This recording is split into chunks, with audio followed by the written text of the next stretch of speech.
Hello दोस्तों, नमस्कार। आप सभी साथियों का स्वागत है आपके अपने यूट्यूब चैनल एक्सेस एकेडमी पर। आउटसोर्स और संविदा कर्मियों के नियमितीकरण से जुड़ी हुई धमाकेदार खबर निकलकर सामने आ रही है। सभी आउटसोर्स और संविदा कर्मी होंगे स्थायी, 30,000 रुपये प्रतिमाह मिलेगा वेतन। वहीं शिक्षकों की पदोन्नति का शासनादेश गायब मामले में निदेशालय ने शासन को भेजी रिपोर्ट आगे की कार्रवाई के लिए। उत्तर प्रदेश में ग्रामीण शिक्षकों के समायोजन को लेकर के आदेश हुआ जारी। जानेंगे इन सभी खबरों को विस्तार से इस वीडियो के माध्यम से। आप सभी साथियों से निवेदन है कि वीडियो को बिना स्किप किए हुए अंत तक देखें, जिससे वीडियो में शेयर की गई सारी जानकारी को आप आसानी से समझ सकें। वीडियो में आगे बढ़ने से पहले छोटी सी रिक्वेस्ट है, प्लीज वीडियो को लाइक करें, दोस्तों में शेयर करें। जितने भाई बहन चैनल पर पहली बार विजिट कर रहे हैं और अभी तक चैनल से नहीं जुड़े हैं तो प्लीज चैनल को सब्सक्राइब करके बेल आइकन जरूर दबाएं, जिससे आगे की लेटेस्ट और ऑफिशियल अपडेट आपको मिलती रहे। तो आइए दोस्तों, शुरू करते हैं आज की धमाकेदार अपडेट का यह वीडियो। साथियों, जैसा कि आप सभी लोग जानते हैं, न केवल उत्तर प्रदेश बल्कि देश के सभी राज्यों में विभिन्न सरकारी विभागों में लाखों की संख्या में आउटसोर्स और संविदा कर्मी न्यूनतम वेतन पर कार्य करते हैं। और इस बीच एक बड़ी अपडेट निकलकर सामने आ रही है, जहां पर आउटसोर्स और संविदा कर्मियों के नियमितीकरण को लेकर के जो है बड़ा फैसला देखने को मिल रहा है। जहां पर आउटसोर्स और संविदा कर्मी सभी विभागों में कार्यरत जो है उनको स्थायी किया जाएगा और 30,000 रुपये प्रति माह न्यूनतम वेतन भी उनका निर्धारित किया जाएगा। देख लेते हैं इस खबर से जुड़ी हुई ऑफिशियल अपडेट क्या निकलकर सामने आ रही है। तो दोस्तों, यहां पर आप सभी लोग देख सकते हैं, आउटसोर्स और संविदा कर्मियों के नियमितीकरण और 30,000 रुपये प्रति माह मानदेय निर्धारित किए जाने की बड़ी अपडेट बिहार से निकलकर सामने आ रही है। जहां पर तेजस्वी ने किया संविदा कर्मियों व जीविका कम्युनिटी मोबिलाइजरों की नौकरी पक्की करने का वादा। विधानसभा में नेता प्रतिपक्ष ने कहा, सरकार बनते ही जो है जीविका दीदियों को तुरंत लाभ मिलने लगेगा। और घोषणा को जनता दल यू के आधार वोट में विपक्ष की हिस्सेदारी बढ़ाने का माना जा रहा है प्रयास। खबर जानते हैं विस्तार से। महागठबंधन समन्वय समिति के अध्यक्ष एवं विधानसभा में विपक्ष के नेता तेजस्वी यादव ने बुधवार को राज्य की 1,40,00,000 से अधिक जीविका दीदियों के लिए एकमुश्त लाभ का चुनावी वादा किया।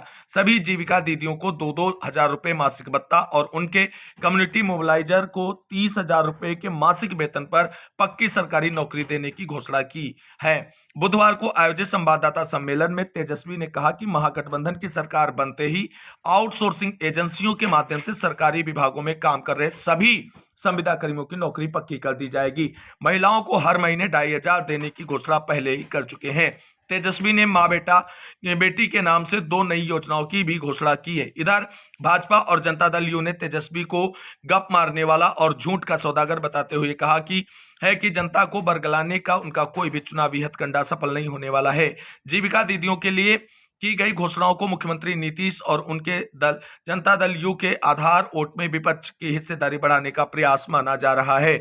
मुख्यमंत्री ने हाल ही में 1.25 करोड़ जीविका दीदियों को कारोबार के लिए 10-10 हजार रुपए दिए हैं। तेजस्वी ने गृह मंत्री अमित शाह के बयान की चर्चा करते हुए कहा कि 10,000 रुपए सीड मनी है और यह अगले कर्ज का ही हिस्सा है। तेजस्वी ने इस प्रश्न का उत्तर नहीं दिया कि इन बड़ी घोषणाओं के लिए धन कहां से आएगा। तेजस्वी ने बताया कि कम्युनिटी मोबिलाइजर की संख्या 1.5 से 2 लाख के बीच होगी। जीविका दीदियों के अब तक के कर्ज का ब्याज सरकार देगी। 2 वर्ष के लिए ब्याज मुक्त कर्ज दिए जाएंगे। उन्होंने सभी संविदा कर्मियों को सरकारी नौकरी देने का फार्मूला भी बताया है।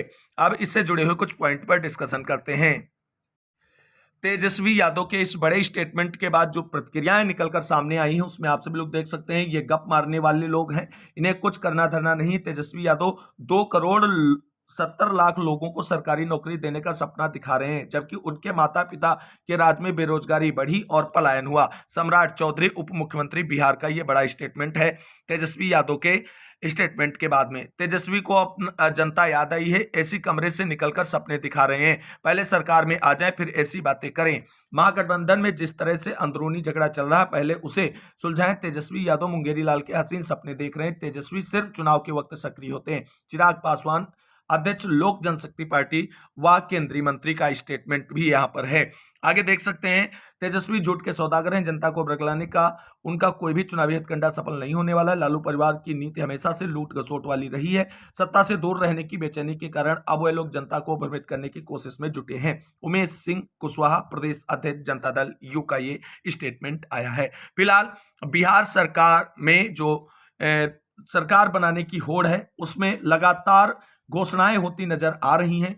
आने वाले समय में देखना ही होगा कि जो चुनावी घोषणाएं हो रही उन पर मूर्त रूप में कितना अमल किया जाएगा। क्या वास्तव में जो सपने दिखाए जा रहे हैं जनता को, आउटसोर्स और संविदा कर्मियों को, उनको मूर्त रूप देने का प्रयास चाहे विपक्ष की सरकार बने वो करेगी या सत्ता पक्ष की सरकार बनेगी वो करेगी, या केवल और केवल एक डे ड्रीम ही दिखाया जा रहा है सभी आउटसोर्स और संविदा कर्मियों को। अब इसके लिए हम सभी को इंतजार करना होगा, ये चीजें आप सभी लोग जानते हैं। तो आउटसोर्स और संविदा कर्मियों से जुड़ी हुई इस बड़ी अपडेट के बाद मूव करते हैं अगली प्रमुख खबर की ओर।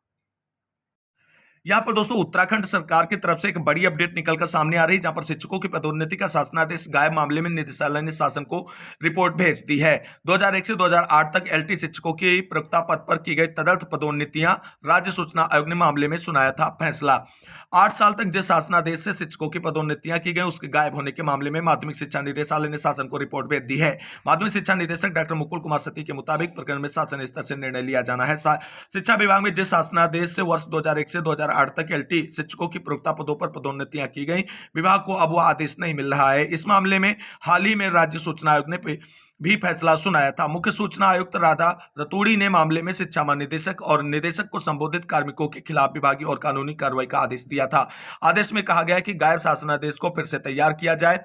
आयोग के इस आदेश के बाद हालांकि किसी कार्मिक के खिलाफ कार्रवाई नहीं की गई, लेकिन प्रकरण की जांच के लिए संयुक्त निदेशक आनंद भारद्वाज की अध्यक्षता में 5 सदस्यीय कमेटी गठित की गई, जो माध्यमिक शिक्षा निदेशालय को अपनी रिपोर्ट भेज चुकी है। यहाँ पर आगे आप सभी लोग देख सकते हैं कि ये अमर उजाला की प्रमुखता से प्रकाशित की थी खबर। शिक्षकों की पदोन्नति के शासनादेश के मामले में नैनीताल जिले के धारी ब्लॉक निवासी पुष्पेश सांगा ने सूचना के अधिकार अधिनियम के तहत विभाग से सूचना मांगी थी, लेकिन उन्होंने सूचना आयोग में अपील की। आयोग की ओर से इस पर दिए फैसले को 26 सितंबर 2025 को अमर उजाला न्यूज़पेपर ने अपने न्यूज़पेपर में इससे प्रमुखता से स्थान दिया था। तो एक कितनी बड़ी लापरवाही यहां पर हुई है उसकी जांच की रिपोर्ट शासन को भेज दी गई है। शासन इस पर क्या प्रतिक्रिया और क्या एक्शन लेगा वो आने वाले समय में देखने को मिलेगा। आगे दोस्तों यहां पर देखते हैं उत्तर प्रदेश ग्रामीण शिक्षकों के समायोजन को लेकर के आ रही बड़ी अपडेट के बारे में। तो यहां पर देख सकते हैं ग्रामीण शिक्षकों को मिला समायोजन का मौका। 46 जिलों के 1812 स्कूल हुए नगरीय सीमा में शामिल। किन जिलों में यह परिवर्तन किया गया है? तो लखनऊ, बाराबंकी, अंबेडकर नगर, बहराइच, अयोध्या, श्रावस्ती, गोंडा, गोरखपुर, देवरिया, कुशीनगर, वाराणसी, आजमगढ़, आगरा, शामली, हापुड़, जौनपुर, जालौन, प्रतापगढ़, ललितपुर, अमरोहा, शाहजहांपुर, हमीरपुर, फतेहपुर, मऊ, मुजफ्फरनगर, रामपुर, कन्नौज, मैनपुरी, महोबा, प्रयागराज, हरदोई, हाथरस, बांदा, भदोही, गाजियाबाद, उन्नाव, बदायूं, चित्रकूट, अलीगढ़, एटा, बुलंदशहर आदि जिलों के विद्यालय इस प्रक्रिया में शामिल हुए हैं। परिषदीय स्कूलों व शिक्षकों की स्थिति। नगरीय क्षेत्र में स्कूलों की संख्या 4010 है। ग्रामीण क्षेत्रों में स्कूलों की संख्या 1,32,000 है। प्राथमिक विद्यालय में शिक्षक 3,38,590 है। उच्च प्राथमिक विद्यालय में शिक्षक 1,20,860 है। प्राथमिक विद्यालयों में रिक्त पद 45,256 है। वहीं उच्च प्राथमिक विद्यालयों में रिक्त पद 8,041 है। अब यहां पर खबर जानते हैं विस्तार से। तो बेसिक शिक्षा विभाग ने ग्रामीण क्षेत्रों के शिक्षकों को शहरी संवर्ग में शामिल होने का अवसर दिया है। इसमें उन विद्यालयों के शिक्षकों को समायोजन की प्रक्रिया शुरू करने के निर्देश दिए गए हैं जो अब विस्तारित नगर सीमा में आ चुके हैं। प्रदेश के 46 जिलों में कुल 1812 परिषदीय विद्यालयों को नगरीय सीमा में शामिल किया गया है।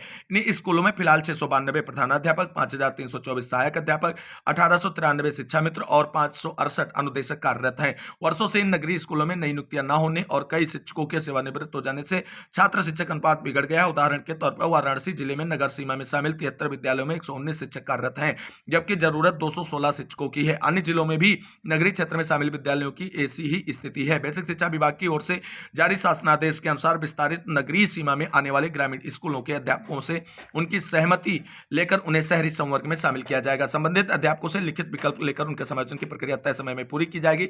जिन शिक्षकों का समायोजन शहरी संवर्ग में किया जाएगा उनकी वरिष्ठता शहरी संवर्ग में सबसे नीचे मानी जाएगी, यानी वह शहरी शिक्षकों की सूची में जूनियर स्तर से शुरुआत करेंगे। यह व्यवस्था इलाहाबाद उच्च न्यायालय के आदेशों व पूर्व में जारी शासनादेशों में संशोधन के क्रम में लागू की जा रही है। शासन ने बेसिक शिक्षा विभाग से कहा है कि इस निर्णय के अनुरूप संवर्ग निर्धारण, वेतन संरचना व सेवा शर्तों से जुड़ी कार्रवाई शीघ्र पूरी की जाए ताकि विस्तारित नगर सीमा में आने वाले शिक्षकों के बीच किसी प्रकार का भ्रम न रहे। इससे न केवल शिक्षकों के पदस्थापन और वेतन से जुड़ी अनिश्चितता खत्म होगी बल्कि नगरीय क्षेत्रों में स्कूलों में शिक्षकों की कमी भी दूर होने की उम्मीद है। तो एक बड़ा फैसला इंप्लीमेंट होने जा रहा है उत्तर प्रदेश बेसिक शिक्षा विभाग की तरफ से और इस पर अमल जल्द से जल्द होता नजर आएगा। तो फिलहाल आज की इस महत्वपूर्ण वीडियो में इतना ही। मिलते को नई वीडियो में, तब तक के लिए सभी भाई बहनों को जय हिंद, जय भारत, वंदे मातरम।